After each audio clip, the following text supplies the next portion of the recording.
혹시 지금 이 20개 소싱 상품 리스트에서 내가 3개 이상 판매하고 있다, 만약에 그런 분이 계시다면 그분은 이미 매출이 5천만원 이상일 겁니다.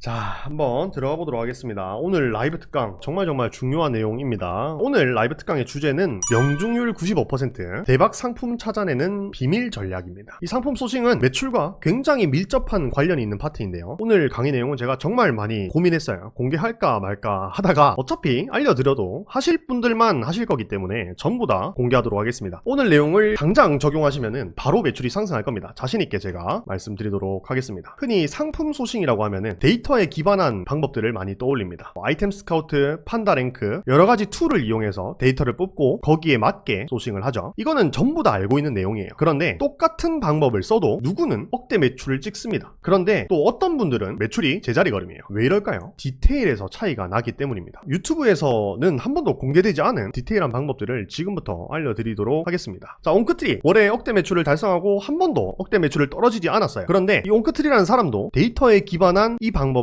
쓸까요? 어떨 것 같으세요? 대표님들 생각하시기에. 정답은요, 여전히 사용합니다. 그런데 아까 이제 절반만 사용하실 것 같다라고 했죠. 정답을 맞추셨어요. 데이터에서 끝나지 않고 여기서 이 감각이라는 애를 50% 더합니다. 데이터로부터 어느 정도를 도출을 하고 거기서 제가 쌓아온 감각을 합해서 상품 소싱을 진행해요. 물론 디테일하게 이렇게 따지고 들어가 보면은 제가 가지고 있는 이 감각도 사실 데이터에서부터 나온 거긴 해요. 그렇지만 우리가 계속 보고 있는 이 데이터라는 거, 아이템 스카우트나 데이터랩 이런 것들은 한계점이 명확해요. 어떤 한계점이 있냐면 과거의 데이터라는 한계점이 명확해요. 그렇기 때문에 감각적인 50%를 섞어줘야 성공적인 상품 소싱을 진행할 수가 있는 겁니다. 그러면 구체적으로 데이터 50%에 본인 감각 50%를 어떤 방식으로 더하고 있는지 예시를 보여드리면서 설명드려볼게요. 우리가 아이템 스카우트 하나의 키워드를 조사하다 보면은 알 수 있는 정보들이 여러 가지가 있죠. 실거래 상품 비율부터 카테고리, 그 다음에 상품수, 검색수 이런 것들 있잖아요. 그죠? 근데 대표적으로 가장 먼저 보이는 게 상품수랑 검색수예요. 자, 여기서 상품수라는 애는 제가 어떤 기준으로 봐야 된다고 했어요? 절대적인 기준으로 봐야 된다 했죠. 그래서 어떤 기준을 우리가 딱 잡아놓고 이것보다 낮으면 오케이, 이것보다 높으면 안 돼, 이렇게 봐야 된다라고 말씀을 드렸습니다. 그러면 지금 보이는 이 남자 와이드 팬츠, 이 키워드는 상품수가 몇 개입니까? 180만 개요. 그러면 이거 대표님들 생각하시기에 사용해야 될까요? 말아야 될까요? 이거는 뭐 고민할 필요가 없죠. 남자 와이드 팬츠라는 키워드를 바로 상품명에 집어넣고 사용하는 것은 말도 안 됩니다. 180만 개면은 지금 옹크트리가 소싱을 해서 상품명에 집어넣어도 노출이 바로 불가능해요. 이건 어쩔 수 없습니다. 그런데 여기서 핵심 포인트는 뭐냐면 사용하지 못한다고 해서 바로 이 키워드를 버리면 안 된다라는 겁니다. 남자 와이드 팬츠가 내가 상품명에 지금 사용할 수가 없어. 그러면은 그냥 바로 버려버리면 안 된다는 겁니다. 이 키워드를 2차적으로 활용할 줄 알아야 우리가 성장할 수 있다는 거예요. 그런데 제가 봐온 많은 슈퍼 대표님들은 이런 키워드를 그냥 바로 버려버리고, 그냥 키워드가 너무 없어요, 우리 의류 카테고리 시장은 포화 상태예요, 레드오션이에요, 이런 말들을 정말 많이 하십니다. 그러면 이 키워드를 어떻게 활용하는지를 우리가 바로 배워보면 되겠죠.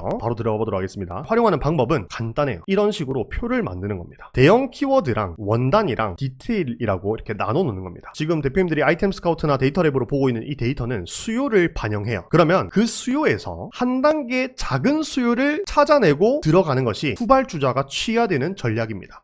어떤 분은 무조건 큰 시장에 들어가야 된다던데요? 라고 하실 수도 있어요. 그런데 대표님들, 그렇게 큰 시장만 쫓아다녀서 판매가 일어났나요? 안 일어나요. 의류 카테고리는 다릅니다. 큰 시장에 거대한 파도가 작은 시장으로까지 뻗쳐 들어오는 것이 의류 카테고리의 특징이에요. 이거를 느껴보신 분들은 바로 알고 계실 겁니다. 작은 시장으로까지 뻗쳐오는 것이 의류 카테고리의 특징이에요. 그리고 작았던 시장이 하루아침에 단숨에 커지기도 하는 게 의류 카테고리의 특징이에요. 그래서 조금 더 다르게 접근을 해야 된다는 겁니다. 그래서 우리는 이 작은 시장들 있죠, 데이터에 잡히지 않는 이 작은 시장들을 예측할 줄 알아야 됩니다. 그 방법이 바로 이런 식으로 표를 만들면은 예측이 가능해집니다. 표를 만드는 방법은 정말 간단했죠. 대형 키워드 하나를 놓고 거기에 원단과 디테일로 쪼개면 됩니다. 이 방식으로 큰 시장의 파도가 어떤 작은 시장까지 뻗쳐올지 수요를 예상하는 겁니다. 한번 해볼게요. 만약에 우리가 찾은 큰 수요의 키워드가 남자 와이드 팬츠였어요. 여기에 원단을 코듀로이 원단으로 선택했어요. 그러면 바로 우리가 소싱해야 될 1번 상품이 나온다는 겁니다. 핏은 와이드 핏에 원단은 코듀로이 원단으로 된 팬츠가 하나 나온다는 겁니다. 첫 번째 바로 나왔죠. 두 번째 한번 가볼게요. 두 번째는 디테일까지 섞어보는 겁니다. 남자 와이드 팬츠에 코듀로이 원단에 옆트임이 있는 겁니다. 그러면 두 번째 제품은 뭐가 될까요? 와이드 핏에 코듀로이 원단에 디테일이 옆트임이 되어 있는 겁니다. 세 번째 한번 가볼게요. 똑같이 가는 겁니다. 남자 와이드 팬츠에 코듀로이 원단에 사이드 라인이 있는 거죠. 남자 와이드 팬츠에 코듀로이 원단에 무릎 절개가 있는 거죠. 이런 식으로 제가 지금 대표님들께 라이브 특강을 실시간으로 진행하면서 거의 뭐 한 30초 만에 세 번째, 네 번째, 다섯 번째까지 우리가 소싱해야 될 상품들이 나오게 된 겁니다. 이게 굉장히 중요해요. 사실 이런 방식은 아이템 스카우트에서 바로바로 반영이 되지 않습니다. 이런 식으로 진행하게 되면 아이템 스카우트를 참고하면서 아이템 스카우트가 반영하지 못하는 그런 최신 트렌드를 반영하여 상품 소싱을 진행할 수가 있게 되는 겁니다. 제가 아까 그런 툴들은 명확한 한계점이 있다고 했죠. 뭐였냐면은 과거의 데이터를 보여주는 것이라고 했어요. 그래서 실제로 아이템 스카우트 이거 찾아보시면은 와이드 팬츠인데 코드레이 원단에 옆트임이 되어 있는 상품의 키워드를 찾아보시면은 검색수가 아직도 굉장히 작은 것을 확인할 수가 있을 겁니다. 근데 이게 미래에 어떻게 되는지 모르잖아요, 그죠? 그래서 그런 것들을 예측하고 준비를 하는 것입니다. 성공하는 쇼핑몰들, 억대 매출을 이미 달성한 쇼핑몰들은 과거가 아니라 미래의 트렌드를 예상하잖아요, 그죠? 그래서 이 방식, 제가 방금 말씀드린 이 방식을 접목을 꼭 시켜야 된다는 겁니다. 현재는 굉장히 극소수로 나타나지만은 이후에 트렌드가 될 수 있는, 혹은 트렌드가 되지 않더라도 소량의 수요가 있을 수 있는 그 시장을 찾는 방법이 이거라는 겁니다. 계속 한번 해볼까요? 남자 와이드 팬츠인데 나일론 원단에 원턱이 들어가 있는 거, 이게 6번째가 될 수도 있겠죠. 이런 식으로 아이템 스카우트에는 한 시즌에 거의 끝내지 못할 정도로 상품 수를 많이 만들어낼 수가 있습니다. 아이템 스카우트에서. 그래서 이런 방식을 사용해 보시면 되고, 조금 더 들어가서 이런 식으로 계속 조합하게 되면은 이런 식으로 20개의 상품 소싱 리스트가 나옵니다. 제가 방금 강의를 준비하면서 대충 만들었어요, 대충. 그런데 대충 만들어도 20개의 상품 소싱 리스트가 나왔죠. 이 근거를 토대로 신상마켓에 들어가서 적당한 가격대에 적당한 디자인을 가진 제품을 찾으면 됩니다. 그리고 촬영해서 상세 페이지 만들어가지고 올리면 어떻게 될까요? 바로 팔린다는 겁니다. 진짜 제가 장담할게요. 혹시 지금 이 20개 소싱 상품 리스트에서 내가 3개 이상 판매하고 있다, 만약에 그런 분이 계시다면은 그분은 이미 매출이 5천만 원 이상일 겁니다. 제가 방금 보여드린 예시는 팬츠류였죠, 팬츠류. 이거는 팬츠류에만 해당하는 게 아니라 스커트, 원피스, 니트, 코트 다 이 방식이 적용이 됩니다. 감각이 계속 쌓이면은 이런 식으로 표를 만들지 않고도 머릿속에 그려지게 돼요. 그래서 우리가 신상마켓에 계획하지 않고 들어갔는데 그냥 그런 상품이 바로 보일 때가 있어요. 그런 상품을 들고 와서 올리면은 평균은 가더라는 겁니다. 이런 식으로 소싱을 하게 되면 좋은 점이 있습니다. 이렇게 3가지예요. 첫 번째, 트렌드를 크게 벗어나지 않는 디자인을 찾을 수 있게 됩니다. 그리고 두 번째, 아이템 스카우트에 반영되지 않는 상품을 찾을 수 있게 돼요. 그리고 세 번째, 주문량이 폭주해서 사입비가 부족할 수 있습니다. 제가 이 방식을 말씀을 드리면서 이것도 설명을 한번 해드려 볼게요. 물론 이제 이것만으로 전부 해결되는 것은 아니에요. 그런데 상품 소싱의 방법부터 시작해 본다면은 시장에서 원하는 아이템이 어떻게 생겼는지 이 감각을 쌓을 수가 있을 겁니다. 그래서 제가 항상 말씀드리는 게 자사몰부터 시작하지 말라고 말씀드리죠. 스마트 스토어랑 버티컬 커머스부터 시작을 해야 된다라고 말씀드리는 게, 이렇게 데이터를 활용하는 방법에 대해서 계속 민감하게 반응을 해야 된다는 거예요. 그런데 자사몰부터 시작하게 되면은 데이터를 활용하는 방법에 대해서 무관심해지게 됩니다. 스마트 스토어나 버티컬 커머스로 기본기를 쌓고 그 다음에 그런 데이터들을 활용해서 자사몰에다가 접목시켜 본다면은 훨씬 더 좋은 성과가 날 겁니다. 그리고 이제 자사몰에서도 사실 경쟁이 아예 없는 건 아니잖아요. 하나의 SNS 채널 안에서 또 자사몰 간의 경쟁이 있기 때문에 그 경쟁을 할 때 상품 소싱 파트에서는 한 발 더 앞서 나갈 수가 있다는 겁니다. 이런 식으로 준비된 상품에다가 감성적인 피팅컷, 설득력 있는 상세 페이지, 볼륨감 있는 광고, 다양한 판매 채널, 아이버라든지 에이블리라든지 지그재그라든지 이런 것들을 붙이게 된다면은 억대 매출, 우리가 원하는 게 억대 매출이잖아요, 그죠? 이 억대 매출을 달성할 수밖에 없다는 겁니다. 근데 지금 많은 고민을 겪고 계신 대표님들의 공통적인 문제점이 이 상품 소싱에 대해서 되게 어려움을 많이 겪고 계시더라고요. 그래서 제가 좀 더 구체적인 방법을 예시로 들어서 설명을 드리면 어떨까 해서 원단과 디테일로 쪼개는 방법을 좀 설명드려 봤습니다. 만약에 대표님들께서 이전까지 단편적인 데이터만 보고 소싱을 하고 계셨다면은 방금 말씀드린 이 방식을 좀 적용시켜서 입체적으로 데이터를 활용해 보시기 바랍니다. 큰 키워드들은 내가 못 쓴다고 해서 버리면 안 돼요. 이것들을 활용해서 어떤 식으로 이 작은 시장을 미리 예측해 놓고 거기를 수요가 들어올 때까지 기다리고 있는지, 그런 방법들을 한번 적용해 보시면 좋을 것 같습니다. 자, 오늘 제가 준비한 내용은 여기까지였습니다. 감사합니다.